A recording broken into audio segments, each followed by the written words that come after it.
Hello friends, मैं हूं समीर और आपके लिए लेकर आया हूं SSCMTS के जीके जीएस के प्रश्न का कलेक्शन, जो कि पहले हो चुके एग्ज़ाम्स में पूछ चुके हैं। जो MTS के पीछे एग्ज़ाम हो चुके हैं इससे पहले, जो भी उसमें पूछे जा चुके हैं।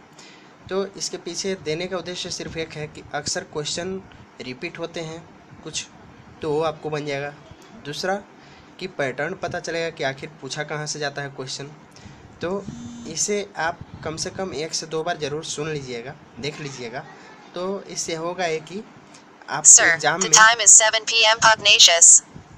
कुछ न कुछ बेहतर ही करेंगे। ठीक है, तो चलिए शुरू करते हैं हमारा आज का क्वेश्चन।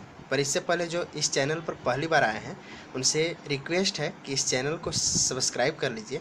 देखिए, सब्सक्राइब करने के लिए क्या करते हैं कि यहाँ पर जो आप वीडियो प्ले कर रहे होंगे इसके जस्ट नीचे एक सब्सक्राइब बटन होगा, इस पर यहाँ सब्सक्राइब लिखा हुआ होगा। आप इसको एक बार या तो टच कर लीजिए या अगर कंप्यूटर पर देख रहे हैं तो क्लिक कर दीजिए। इससे आप हमारे चैनल में रजिस्टर्ड हो जाएंगे और होगा ये कि जब भी हमारा नया वीडियो अपलोड होगा तो आपको नोटिफिकेशन में दिखाने लगेगा। यहाँ पर नोटिफिकेशन मोबाइल में जाएगा कि नया वीडियो आ चुका है, आप देख सकते हैं। तो देखिए कितना आसान हो जाता है। चलिए देखते हैं आज का पहला क्वेश्चन। देखिए क्वेश्चन है, अर्थशास्त्र में अकेले नोबेल पुरस्कार प्राप्त करने वाले प्रथम अर्थशास्त्री कौन है? ठीक है, तो अकेले, देखिए यहाँ पर है अकेले, मतलब एक से अधिक भी लोगों को दिया जा चुका है, लेकिन अकेले अर्थशास्त्र में पहली बार किसे दिया गया था? तो पॉल ए सैमुअल्सन। ठीक है, चलिए नेक्स्ट क्वेश्चन देखते हैं। नेक्स्ट क्वेश्चन है, किसी देश में धन की आपूर्ति का क्या अर्थ है? तो इसका अर्थ है किसी निर्धारित समयावधि में प्रचालन में आ रहे धन का कुल स्टॉक। ठीक है, चलिए नेक्स्ट क्वेश्चन देखते हैं। नुक्कड़ की दुकान यानी कॉर्नर शॉप किसका उदाहरण है? नुक्कड़ की दुकान यानी जैसे पान का दुकान होता है, परचून का दुकान होता है, जो भी। ठीक है, तो ये किस तरह का व्यापार है? तो एकल व्यापार है।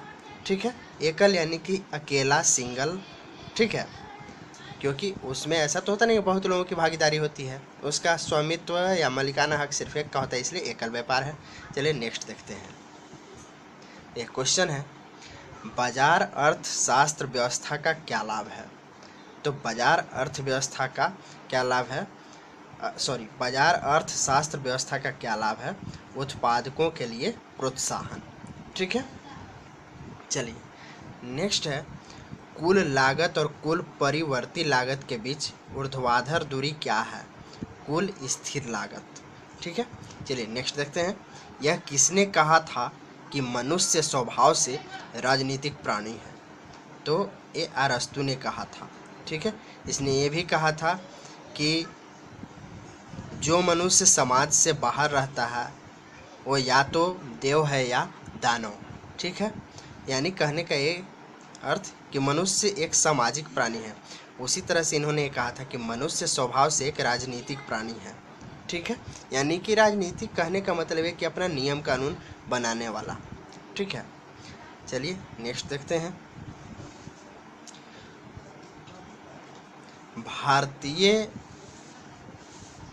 भारतीय संविधान के अनुसार संपत्ति का अधिकार क्या है?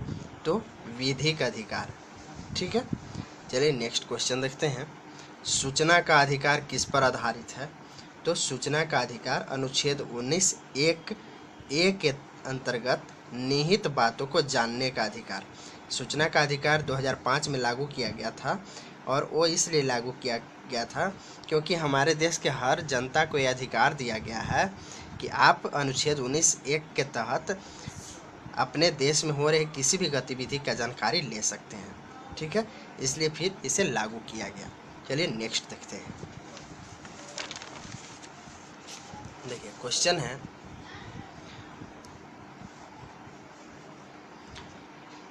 गांधी जी ने किसे पोस्ट डेटेड चेक कहा था? तो क्रिप्स प्रस्ताव। ठीक है, चलिए नेक्स्ट देखते हैं। एशिया के कई भागों में बौद्ध संप्रदाय का प्रसार करने के लिए अशोक ने किसे नियुक्त किया? तो धर्म महामात्र। जो बौद्ध धर्म के प्रचारक होते थे उन्हें धर्म महामात्र कहा जाता था। ठीक है, अशोक ने बौद्ध धर्म के प्रचार के लिए जिन्हें भी नियुक्त किया उन्हें धर्म महामात्र कह सकते हैं कि कहा गया। ठीक है, चलिए नेक्स्ट देखते हैं। सिख किसके नेतृत्व में राजनीतिक एवं सैन्य शक्ति बने? तो गुरु गोविंद सिंह के नेतृत्व में। ठीक है। खजुराहो किसकी राजधानी थी? तो चंदेल की। नेक्स्ट देखते हैं। देखिए क्वेश्चन है, ब्रिटिश शासन काल में भारत आने वाला और भव्य दरबार आयोजित करने वाले एकमात्र ब्रिटिश राजा कौन थे? जॉर्ज पंचम। ठीक है। नेक्स्ट है, किसने पहली बार भारत में 7 जातियों का अस्तित्व स्वीकार किया? तो मेगास्थनीज। ठीक है, मेगास्थनीज ने एक किताब लिखी थी जिसका नाम है इंडिका। ठीक है, उसी में इन्होंने चर्चा किया है। भारत में सबसे बड़ा उद्योग कौन सा है? वस्त्र उद्योग। नेक्स्ट है, किसने सबसे पहले पृथ्वी की परिधि को मापा? तो इरेटोस्थनीज। किस भूरूप का संबंध ग्लेशियर से नहीं है? प्राकृतिक घाट। पेडोलॉजी का संबंध किसके वैज्ञानिक अध्ययन से है? मृदा। कौन सा जीव विशेष रूप से समुद्री प्राणी है? एकाइनोडर्म। कौन मानवीय भाषा की नकल कर सकता है? डॉल्फिन।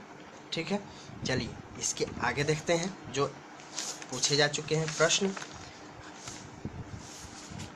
ये प्रश्न है, अधिरक्तस्राव यानी हीमोफीलिया, हीमोफीलिया इंग्लिश में कहते हैं, किस प्रकार का रोग है? देखिए अधिरक्तस्राव हीमोफीलिया में होता यह है कि खून का जमना बंद हो जाता है। मतलब है कि अगर किसी तरह कट गया या कुछ भी तो इसमें क्या होता है कि अब खून रुकता ही नहीं है, बहते से ही चला जाता है। तो ये भी एक प्रकार का रोग है जो कि वंशानुगत है, जेनेटिक है, मतलब माता पिता से संतान में आता है। ठीक है, चलिए नेक्स्ट है, जीवित प्राणियों को सबसे अधिक ऊर्जा किससे मिलती है? सबसे अधिक ऊर्जा मिलती है एटीपी से। इसका फुल फॉर्म होता है एडिनोसिन ट्राइफॉस्फेट। ठीक है, चलिए नेक्स्ट है, HIV क्या है? तो HIV प्रति विषाणु है, यानी कह सकते हैं कि एक विषाणु है। ठीक है, नेक्स्ट है, शीतकाल में जब ठंड से जल जम जाता है तब मछलियाँ और अन्य जलीय जीव क्या होते हैं? तो जीवित रह सकते हैं, क्योंकि जल की केवल ऊपरी परत ही जमती है, नीचे पानी रह ही जाती है, तो मछलियाँ उसमें जिंदा रहती है। ठीक है, चलिए नेक्स्ट देखते हैं, सूर्य के सबसे निकट कौन सा ग्रह है? तो सूर्य के सबसे निकट बुध ग्रह है, आप जानते हैं। उसके बाद शुक्र है, उसके बाद पृथ्वी है, इस तरह से रेंज है। ठीक है, चालक का विद्युत प्रतिरोध किससे स्वतंत्र होता है? तो दाब से। ठीक है, नेक्स्ट है, 60 डिग्री के आपतन कोण पर सपाट दर्पण पर आपतित किरण के लिए विचलन कोण कितने डिग्री का होता है? कहने का मतलब ये कि मान लीजिए ये दर्पण है तो 60 डिग्री का कोई आपतन कोण है, यानी कि आया। ठीक है, तो हम जानते हैं कि किरण जिस एंगल पर आता है उसी एंगल पर मुड़ भी जाता है। अगर ये 60 डिग्री पर तो 60 डिग्री पर, तो इसका उत्तर हो जाएगा 60 डिग्री। ठीक है, ये चीज़ कह रहा है कि विचलन कितने डिग्री का होगा? तो 60 डिग्री का ही होगा। ठीक है, चलिए नेक्स्ट देखते हैं, निष्पादन के दौरान प्रोग्राम और डेटा किस में रहना चाहिए? तो मेन मेमोरी में। मेन मेमोरी को रैम भी कहते हैं, रैंडम एक्सेस मेमोरी। ठीक है, उसमें होना चाहिए। निष्पादन यानी कि एडिटिंग के समय, एडिटिंग यानी कि जब काम हम कर रहे हैं कंप्यूटर पर उस समय कहाँ पर होना चाहिए डेटा? तो मेन मेमोरी में। ठीक है, चलिए, वायु के लिए सबसे अधिक सही कथन कौन सा है? तो वायु नाइट्रोजन, ऑक्सीजन और निष्क्रिय गैसों का मिश्रण है, यानी कह सकते हैं वायु लगभग सभी गैसों का मिश्रण है। ठीक है, चलिए नेक्स्ट देखते हैं, वातावरण की ओजोन परत को क्षति पहुंचाने वाले यौगिक कौन सा है? तो क्लोरोफ्लोरोकार्बन। ठीक है, क्लोरोफ्लोरोकार्बन। नेक्स्ट है, अम्लीय वर्षा का प्रमुख घटक कौन सा है? तो सल्फ्यूरिक एसिड। ठीक है, यानी सल्फ्यूरिक एसिड यानी H2SO4। चलिए देखिए, कौन सी अधातु विद्युत के कुचालक नहीं है? तो सेलेनियम। ये एक ऐसा धातु है जिसमें विद्युत प्रवाह होती है और वो है सेलेनियम, ध्यान रखिएगा। ठीक है, एक्सेप्शन है। चलिए इसके आगे देखते हैं, क्वेश्चन है, बिना सड़े फ्रेश घरेलू सीवेज का रंग क्या होता है? तो धूसर, जिसको ग्रे इंग्लिश में कहते हैं। ठीक है, चलिए नेक्स्ट है, कौन सी एजेंसी पर्यावरण संरक्षण के लिए काम करने वाली अंतर्राष्ट्रीय एजेंसी है? Green peas. ठीक है, turning point a journey through challenges पुस्तक के लेखक कौन है? APJ अब्दुल कलाम। साइनागोग किसका धर्म या पूजा स्थल है? तो यहूदी का। साइनागोग किसका धर्म स्थल है? यहूदी धर्म का। ठीक है, नेक्स्ट है, संतोष ट्रॉफी का संबंध किससे है? फुटबॉल से। नेक्स्ट है, वर्ल्ड वाइड वेब यानी कि WWW का आविष्कारकर्ता किसे माना जाता है? Tim Berners Lee. नेक्स्ट है, बुल एवं बियर शब्द किससे संबंधित है? Stock market. ठीक है, इंटरनेट का पर्याय क्या है? इंटरनेट का पर्याय है वर्ल्ड वाइड वेब यानी कि WWW। ठीक है, चलिए नेक्स्ट देखते हैं, एकाधिकार बाजार संरचना में विक्रेताओं की संख्या कितनी होती है? तो एकाधिकार की जब बात होगी तो एक ही होगा। ठीक है, चलिए, बड़ी फर्मों की कम संख्या वाले बाजार को क्या कहते हैं? अल्पाधिकार। समझौता ज्ञापन यानी MOU की पद्धति कब शुरू की गई? 1987 से 88 में। ठीक है, मैंने 1987-88 के बीच। अंतर्राष्ट्रीय व्यापार का मुख्य प्रहरी कौन है? विश्व व्यापार संगठन। ठीक है, इसको WTO भी कहते हैं, वर्ल्ड ट्रेड ऑर्गेनाइजेशन। चलिए और आगे देखते हैं, देखिए क्वेश्चन है,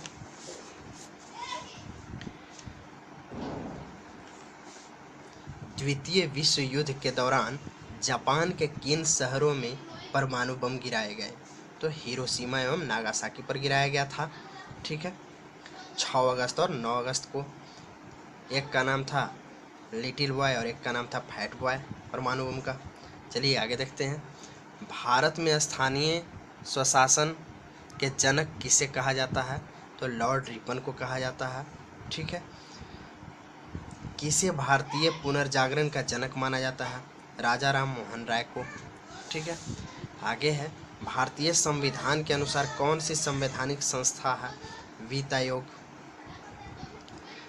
देखिए इसमें कई ऑप्शन रहेंगे, जिसमें जो भी और रहेंगे उसमें संवैधानिक संस्था नहीं रहेंगे, तो उसमें से वित्त आयोग जो है संवैधानिक संस्था रहेगा। ठीक है, डेमोक्रेसी शब्द किस भाषा से लिया गया है? तो ग्रीक से लिया गया है। हर्षचरित के लेखक कौन थे? हर्षचरित के लेखक कौन थे? बाणभट्ट। ठीक है, इसी के साथ आज का आपका जो 50 GK डेली करिश्मा रानी द्वारा दिया जाता था, वो किसी कारणवश नहीं दे सके, लेकिन फिर भी आप रेगुलर बने रहें, आपका रोज़ 50 क्वेश्चन रिवीजन हो, रोज़ 50 क्वेश्चन आपके नज़रों के सामने से गुजरे, ताकि कुछ ही सही आप याद कर सके, या याद हो जाए, या आपके एग्ज़ाम में हो जाए। इसलिए मैं लेकर के आया, फिर आपके सामने वही हाजिर होंगे। ठीक है, और आपको अगर अच्छा लगा हो तो कमेंट में ज़रूर थैंक्स लिखिए, और कुछ कहना चाहते हैं तो कह भी सकते हैं कमेंट में।